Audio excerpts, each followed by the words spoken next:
प्राइवेटीकरण ही करना है, तो फिर क्या ये फेलोर है वन विभाग? वन विभाग तो 100% फेलवर है। वन विभाग करता क्या है, एक बच्चा जब बोरवेल में गिरता है तो उसको बचाने के लिए पूरा प्रशासन शासन लग जाता है, करोड़ों रुपए ना चाह करके भी उस बच्चे को बचाने के लिए करोड़ों रुपए का इन्वेस्ट कर देता है। तो वहाँ तो सैकड़ों की तादाद में लोग रहते हैं, तो उठाना चाहिए। ये तो हम उठाएंगे रेंजर कॉलेज का। हम चाहेंगे कि सारे जनप्रतिनिधि पक्षी मिल करके अपने रेंजर कॉलेज को, हमारे गुरूर को हम बरकरार रखेंगे। जो अधिकारों का हनन होगा और जिस प्रकार की प्रताड़ना झेलनी पड़ेगी आदिवासी भाइयों को, ये हमसे बर्दाश्त नहीं होगा। सरकार ने तो प्राइवेटीकरण में 70% प्राइवेटीकरण कर ही दिया है। प्राइवेटीकरण करना मतलब गुलामी की जंजीर होना। नमस्कार, इस वक्त हम मौजूद है परसवाड़ा विधानसभा क्षेत्र के बेबाक विधायक मधु भगत जी के साथ। आज न्यूज़ मीडिया प्लस विधायक मधु भगत जी के पास पहुंची है। उनसे हम जानते हैं कि आप विधानसभा भी जाते हैं, सरकार के पास में एक प्रस्ताव है कि वन क्षेत्रों को, पहाड़ों को, जल जंगल ज़मीन ही कह लीजिए, उसको ठेके पर देने की तैयारी चल रही है। उद्योगपतियों के यहाँ से नीति बन रही है और सरकार इसको लागू करने वाली है। इस खबर को लेकर बहुत खलबली मची हुई है, खासकर आदिवासी भाइयों के बीच में, और आदिवासी भाइयों ही नहीं बल्कि आम जनता के भी बीच में, कि इसका भी अगर जंगलों का निजीकरण हो जाएगा तो किस तरह की प्रकृति और किस तरह की चीज़ें बनेगी, वन्य प्राणियों के लिहाज से हो चाहे आदिवासियों के लिहाज से हो। मैं समझता हूँ कि जो वन ग्राम है या वनांचल है या जो वनों का जो संरक्षण है, ये सब वन विभाग जरूर करता है, लेकिन मौलिक अधिकार अगर इनका पैसा एक्ट के माध्यम से देखें तो ये सब मालिक जो है आदिवासी हैं, जो वनों में रहते हैं। आज उनसे लेकर के अगर हम किसी उद्योगपति को प्राइवेटीकरण अगर करते हैं तो ये उनके ऊपर दबाव होगा, एक प्रकार से उनके जो मौलिक अधिकार हैं उनके खिलाफ उनका हनन होगा और उनको तकलीफ होगी। मैं तो इसके खिलाफ हूँ। हम समझते हैं कि प्राइवेटीकरण अगर करना भी है, भाई सरकार ने तो प्राइवेटीकरण में 70% प्राइवेटीकरण कर ही दिया है। प्राइवेटीकरण करना मतलब गुलामी की जंजीर होना। प्रशासन और शासन की जो नीतियां हैं वो ऐसी बने कि हमारे राष्ट्र निर्माण में, प्रदेश निर्माण में, जिला निर्माण में, ग्राम निर्माण में महसूस हो कि ये प्रशासनिक चीज़ है। और ये जो मौलिक अधिकार जो वर्षों से, जो पहले से वनांचल का जो आदिवासियों को प्राप्त है, आज वन्य प्राणी हैं, जीव प्राणी हैं, वो जंगलों में वास करते हैं। मैं समझता हूँ कि उनके लिए ये बड़ा कष्टदायक होगा और मैं इस प्रकार के अगर कोई आयोजन प्रशासन या शासन प्राइवेटीकरण करना चाहती है, इसके मैं खिलाफ हूँ और उसके लिए सार्थक प्रयास किए जाए कि रोका जाए। आदिवासी धरना प्रदर्शन आंदोलन पर उतारू होने को है, क्या आप भी उनके साथ खड़े दिखाई देंगे? क्यों नहीं। इस भारत का तो मूल ही आदिवासी से, आदिमानव से आदिवासी बना है। और जो आदिवासी वनों में रहता है उनको आदिवासी बोल दिया गया है। आप और हमको क्या लगता है, हम भी तो आदि मानव थे भाई। भारत में वास करते तो वासी हुए, तो हम भी तो आदिवासी हैं। इसमें फ़र्क क्या है? एक बात ये भी आ रही है कि जो एक शाखा है आरएसएस की, वो है वनवासी परिषद। उन्होंने खुले रूप से इसका विरोध किए हैं कि वन क्षेत्रों को नहीं जाना चाहिए ठेके पर। यदि ये चले जाता है तो हो सकता है कि वो प्रॉफिट के लिए सागौन या ज़्यादा राजस्व देने वाले पौधे या पेड़ लगाएंगे और इससे पूरी जंगल की जो प्रकृति है वो खराब हो जाएगी, चाहे वो वन्य प्राणियों के लिहाज से हो चाहे वो पर्यावरण के लिहाज से हो, पहली बात। और दूसरी बात ये है कि इसमें काफ़ी हद तक के एटमॉस्फेयर भी चेंज हो जाएंगे। प्रकृति से जब जब छेड़छाड़ करोगे तो कहीं ना कहीं उसकी मार जनता को पड़ेगी। आज वन है तो ऑक्सीजन है, वन है तो ऑक्सीजन है। मैं समझता हूँ कि छेड़छाड़ करना ये अपने पाँव में कुल्हाड़ी मारने जैसा है प्रशासन को और शासन का। और अगर इस प्रकार से अगर हम किसी के हाथ में डंडा पकड़ाएंगे तो वहाँ जितने भी वन्य प्राणी हो या जीव प्राणी हो, मनुष्य प्राणी, उनको खदेड़ने का वो काम करेंगे। क्योंकि वो प्राइवेटीकरण अगर हो रहा है तो सीधी बात है कि लाभ लेना। और अगर कोई लाभ ऐसा दबाव दे करके प्रशासन नई नीति बना के शासन से कोई प्रस्ताव पारित करवाता है, प्रशासन करवाता है, तो कहीं ना कहीं पे जो अधिकारों का हनन होगा और जिस प्रकार की प्रताड़ना झेलनी पड़ेगी आदिवासी भाइयों को, ये हमसे बर्दाश्त नहीं होगा। प्रशासन और शासन इस बात को सतर्क है। इसमें ये बताइए कि फिर वन विभागों को जो करोड़ों अरबों रुपए की तनख्वाह दे रहे हैं, बजट आ रहा है, इनका फिर क्या काम है? अगर प्राइवेटीकरण ही करना है, तो फिर क्या ये फेलोर है वन विभाग? वन विभाग तो 100% फेलवर है। वन विभाग करता क्या है? वन विभाग जिस प्रकार की सुरक्षा कर रहा है उसमें सुरक्षित, आज वनों में एक एक बीट गार्ड में एक एक बीट गार्ड है, लेकिन कभी जाके देखना उस बीट गार्ड के अंदर कितने आदिवासियों का एक रहन सहन है। जंगल की रक्षा तो आदिवासी भाई करता है, वो तो अपनी एक खाना पूर्ति है। और वनों का मैं समझता हूँ कि अगर प्राइवेटीकरण अगर ये कर रहे हैं अगर वनों को, तो ये वन विभाग को प्राइवेटीकरण कर देना चाहिए। ये किस काम का है? एक और सवाल इसी में वन क्षेत्रों से जुड़ा हुआ कि सागौन बहुतायत मात्रा में लगा रहे हैं निगम वाले, इससे दूसरे पेड़ पौधे नहीं उग पाते हैं और जो वन्य प्राणी हैं वो किसानों के खेतों में जाते हैं। वन्य प्राणियों की जान को भी खतरा है, किसानों का भी आर्थिक नुकसान हो रहा है। आपको भी शायद ऐसी जानकारी आपके क्षेत्र में सुनने या देखने मिली होगी। तो काफ़ी हद तक के किसानों का भी नुकसान हो रहा है और वन्य प्राणियों की भी जब इंसानों से भिड़ंत हो रही है, सड़क दुर्घटना में उनकी मौतें हो रही है, सिर्फ सागौन के वजह से, कि सागौन के वजह से उनका आहार या खाना पीना कुछ नहीं मिल रहा है और उनकी जो खाद्य श्रृंखला है वो गड़बड़ हो गई है। सागौन बेशकीमती हमारे इस देश की वन संपदा है।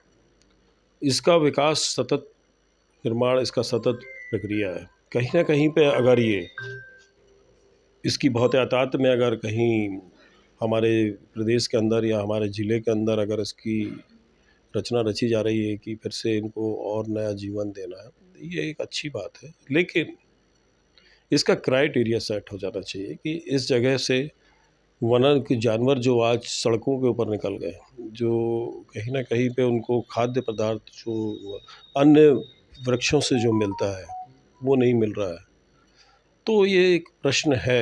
लेकिन चिंताजनक तो है, लेकिन मैं समझता हूँ कि वन संपदा का विकास सतत विकास होता है, उसका निर्माण तो रहना चाहिए। लेकिन फिर भी वन संपदा में अगर जानवरों को तकलीफ़ है तो इसकी तार फेंसिंग के माध्यम से उस तरफ पास आउट करना चाहिए, जैसे तेंदुआ, चीतल, हिरन, बहुत ऐसे जानवर हैं जंगली सुअर जो शहर की ओर।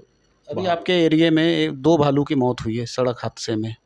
यदि उनको पर्याप्त जंगल में ही मिल जाता, सागौन ना उगाया जाता, जैसे यहाँ पर भी कई जगह आप जाते होंगे तो सागौन ही सागौन दिखता होगा, तो नहीं लगता कि ये मामला बहुत गंभीर होते जा रहा है धीरे-धीरे राजस्व के चक्कर में? राजस्व के चक्कर में गंभीर तो होता जा रहा है। मैं वनों के खिलाफ नहीं हूँ, वनों का निर्माण होना चाहिए, लेकिन वन संपदा जो हमको अर्थ राजस्व देता है उसका भी निर्माण होना चाहिए।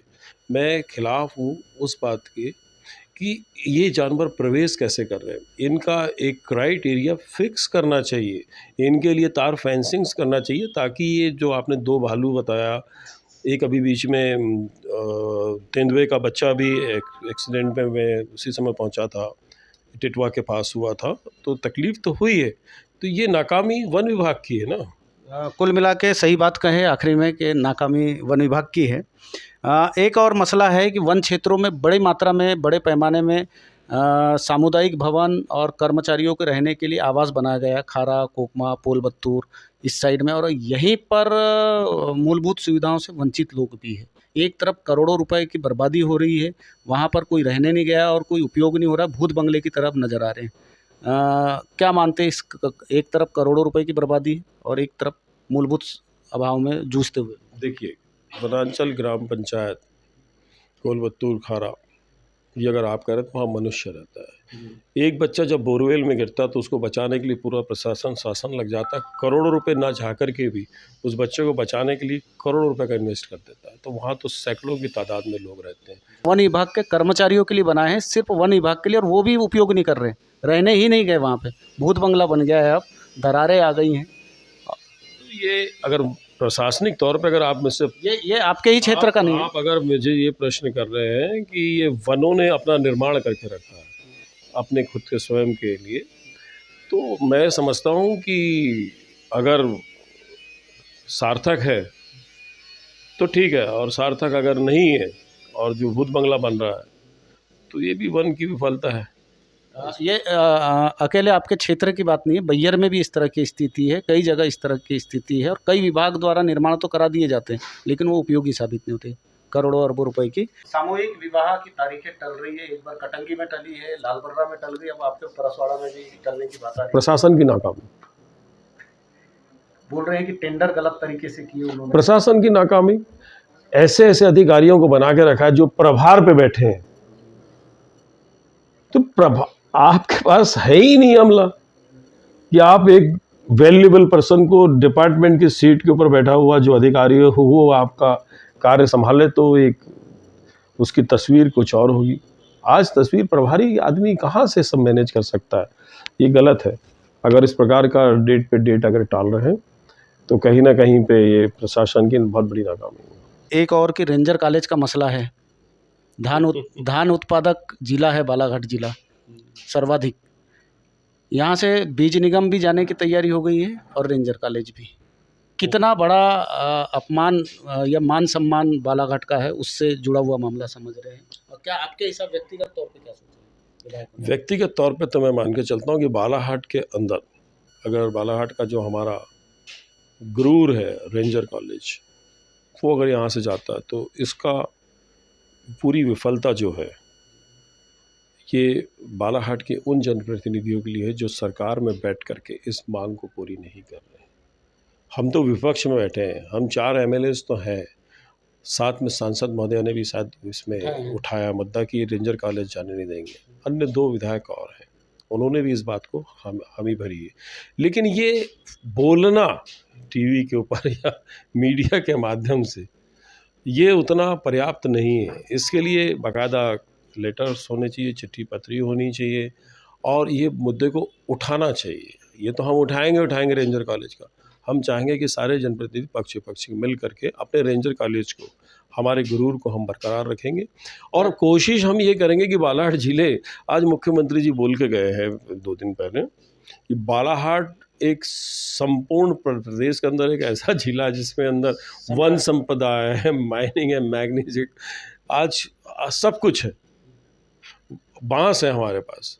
लेकिन हकीकत ये है कि अभी तक इनको संरक्षित करके बालाघाट को एक बिग सिटीज़, बड़ी सिटीज़ होनी चाहिए, या कि यहाँ का जो धन है वो यहीं खर्च होना चाहिए। वो समझ बालाघाट से अन्य शहरों का, अन्य जिलों का विकास हो गया है, लेकिन बालाघाट का विकास कम हुआ है। कुल मिला के आपकी बातों से लग रहा है कि बालाघाट का शोषण हो रहा है। बालाघाट का शोषण तो हुआ है। बालाघाट के, अब मैं नहीं कहना चाहता कि किन नेताओं ने किया है, क्या किया है, लेकिन मैं चाहता हूँ कि अगर हम लोग सब विधायक लोग मिलकर के, सांसद मिलकर के, अगर बालाघाट का इंफ्रास्ट्रक्चर ठीक किया जाए, इसको टाउन कैंटीन प्लानिंग में अगर ढंग से लिया जाए तो इसमें green belt, yellow belt and garden and industry, इन सबको डेवलप किया जा सकता है और अपने अप्रोचेस एक सर्कल एक हम बना सकते हैं इस बालाघाट को। ये जो चलते चलते एक बात, रेंजर कॉलेज तो है ही, बीज निगम भी यहाँ से जा रहा है। दोनों के बारे में आप शॉर्टकट में क्या बोलेंगे? जाना चाहिए, नहीं जाना चाहिए? बिल्कुल नहीं जाना चाहिए। किसी भी प्रकार की बालाघाट की कोई भी अगर शान है वो बरकरार रहनी चाहिए और इस पर कितना अच्छा हम कर सकते हैं उस पर काम करना चाहिए। तो ये थे मधु भगत जी, बालाघाट के परसवाड़ा विधानसभा क्षेत्र के बेबाक विधायक, कहते भी हैं और करते भी हैं। अब देखना है कि जो बातें इन्होंने रेंजर कॉलेज के लिए, बीज निगम के लिए और स्थानांतरण नीति के लिए इन्होंने जो बात कही है वो किस हद तक के लागू करवा पाते हैं, किस तरह से सड़क से लेकर सदन तक के हल्ला बोल करते हैं, चाहे वो वन क्षेत्रों को ठेके में जाने से रोकने की बात हो, चाहे विकास की बात हो। ऐसे तमाम मसलों पर हमने विधायक मधु भगत जी से बात किए और बड़ी बेबाकी से उन्होंने जवाब भी दिए और कहा है कि वे कुछ अलग करेंगे और बेहतर करेंगे और इन चीज़ों के लिए उन्हें जितनी भी संघर्ष करना पड़े, जितना भी प्रयास करना पड़े, वो पीछे नहीं हटेंगे। अब देखना है कि चाहे वो परसवाड़ा विधानसभा क्षेत्र के लिए हो या बालाघाट जिले के मान सम्मान के लिए वो क्या परिणाम लाते हैं। बालाघाट से न्यूज़ मीडिया प्लस के लिए कैमरा पर्सन महेंद्र के साथ हरीश लिल्लारे।